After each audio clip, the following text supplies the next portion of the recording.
The basketball community is split into two sides right now, and this may not be an argument we could come back to. Different generations of basketball are butting heads, and this argument is known as the "we're done with the 90s" trend. We done with the 90s. The supposed glory days of basketball, aka the 80s and 90s, is being exposed right now for not being as talented and not being as competitive. But is this allegation true? The answer may be tough to swallow. To really figure out if we're done with the 90s, we first have to understand what those words mean and where this all came from. A couple weeks ago on TikTok, some people started posting lowlights of 80s and 90s basketball. And let's just say those clips were less than convincing that any of these guys would be contributing NBA players today. There was things like missed layups, no defense being played whatsoever, and terrible shots being taken by these guys that called themselves basketball professionals. And the biggest weakness of any player that got exposed was actually the guy who many consider to be the GOAT of basketball, and that's Michael Jordan. And you may be asking how anyone can hate on Jordan's game, because this guy did it all throughout his career. He was a 6-time champion, 5-time MVP, 9-time All-Defense, and led the league in scoring on 10 different occasions. The one argument against Jordan was always the fact that he couldn't shoot the 3-ball, but guess what? That wasn't even the point that people were choosing to point out. They were comparing him to Jaylen Brown because apparently Michael Jordan has no left hand. People were claiming that whenever Jordan tried to dribble left or finish on that side of the rim, he would panic and toss up a bad shot. I'm here to add some context to this debate, and if you're fully against 90s basketball, or if you're from the older generation trying to say today's NBA is trash, you're gonna want to stay tuned because I'm about to give you an answer and see if we're really done with the 90s. I'm gonna be straight up with you guys. The players in the league today are way more talented than the 80s and 90s, but there's a logical line of reasoning to back this up. This is a trend we've seen go on in cycles since the NBA started, and let me explain. George Mikan is often regarded as the NBA's first superstar, and at the time this dude was the king of hoops. But then guys started popping up like Wilt Chamberlain and Bill Russell, who took the throne as NBA gods, and suddenly Mikan didn't look like the best. And then there was Kareem, Magic Johnson, Larry Bird, Michael Jordan, and you get where I'm going with this. The game is always evolving. The reason that the players are so good now is because they've taken stuff from the past and simply made it better, which is why whenever a player gets drafted today, they get player comparisons to guys in the past. And I'm sick of all this Gen Z hate because I'm 100% sure that there were people in the 90s calling 60s and 70s players milkmen, but there was just no social media, so they couldn't start a trend like this one. Okay, my rant's over, let's get back on track. Another reason that today's players are so much better is because basketball is so much different than it was back then. Back in the 80s and 90s, there were guys on the court who, to put it simply, couldn't get a bucket. Some of them were only there to play defense, and others only checked in to rack up fouls and rough up the other team's best player. The Jordan rules are a perfect example of this because the bad boy Pistons philosophy was to keep him out of the paint, but if he got there, foul him hard. Look at Dennis Rodman rip down his arm and bring him to the ground during this clip, and then on this one, they hit him to the ground and pull the chair from under him, which makes Jordan smash his back on the court. You don't really see this in today's league because if you can't contribute at all on the offensive end, then you're probably going to be banished to the G League. I know what you're thinking. How about guys like Rudy Gobert, who are known for their lackluster offense and superb defense? Well, if you look at the stats, he's still giving the Timberwolves 14 points a night and ranks 3rd in field goal percentage on the season. Believe me, I'm the last person who wants to defend Gobert, but to make this point, I have to. So overall, I'm basically saying that the talent pool in today's league is way better than back then. The average player in today's league is a lot more skilled at basketball than the average player in the 80s and 90s, and that's just a fact. But that doesn't mean I agree with the idea that we're done with the 90s, because there's a huge part of the argument that people seem to forget. We said that the game is always evolving, but that was in regards to the talent pool of players we see in the league today. But there are more reasons why comparing the two is just a tough thing to do. And that's because crossing over different eras of basketball just doesn't really work. For example, the rule of hand checking is huge to the development of basketball, and that was fully banned back in 2004. Basically, hand checking is contact made by a defender that makes it hard for the offensive player to go forward and move laterally. Basketball players had to deal with this all the way up until 2004 when refs started taking it seriously, and this ban was a huge change to the game. Have you ever seen LeBron bring the ball down insanely slow past half court so that he can direct the offense and move players where he wants? Yeah, back in the 80s and 90s, there would be a person touching him from the moment he got the inbounds to the moment he was thrown to the ground on the other end of the floor. Scottie Pippen played in both eras, and he thinks this decision by the NBA changed the entire landscape of the NBA, especially for the offense. He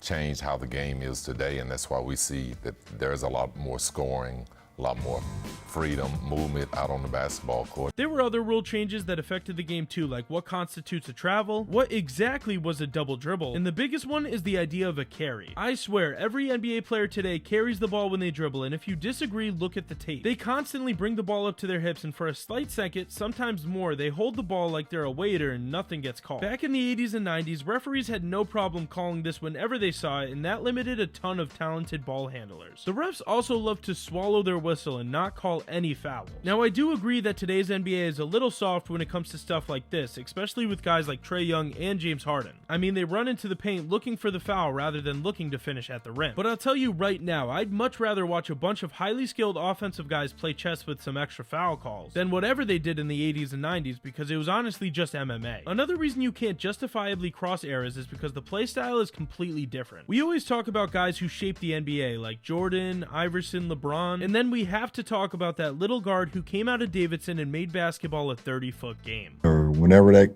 little light-skinned came in the league, that's in Golden State, he changed that whole narrative.